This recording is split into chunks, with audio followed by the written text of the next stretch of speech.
कांवड़ यात्रा रद्द हो जाने के बाद हरिद्वार के व्यापारियों में मायूसी छा गई है।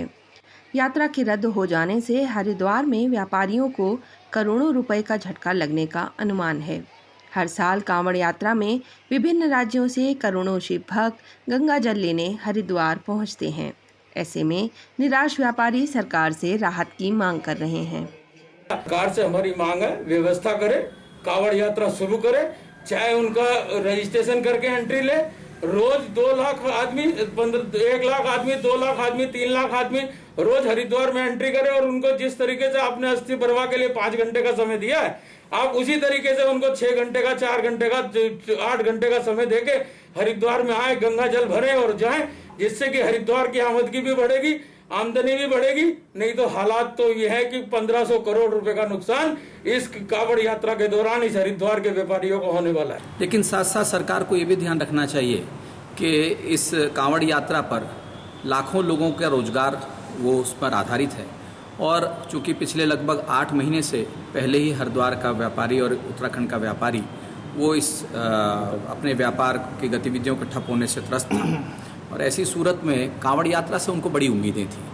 हम ये उम्मीद कर रहे थे कि कांवड़ यात्रा को चाहे सीमित संख्या में ही कर या अन्य कोई इस प्रकार के उपाय करके उसको चालू किया जा सके, जिससे कि कम से कम थोड़ा बहुत रोजगार का भी अवसर इसमें उपलब्ध हो सके और साथ ही साथ जो हमारी धार्मिक मान्यताएं हैं उनको भी हम सुचारू रूप से चला सकें। इस मेले से हरिद्वार के कई छोटे बड़े व्यापारियों का रोजगार जुड़ा हुआ है।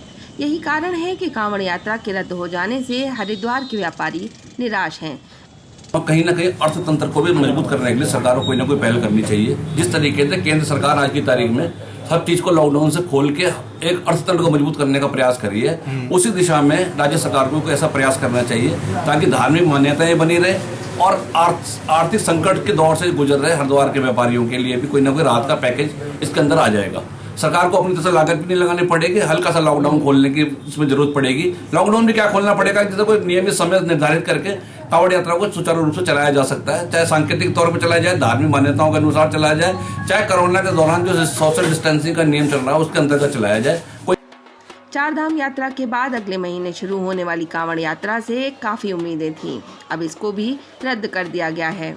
मेले को लेकर जो परंपरागत मेले का स्वरूप था उसको रद्द किया है।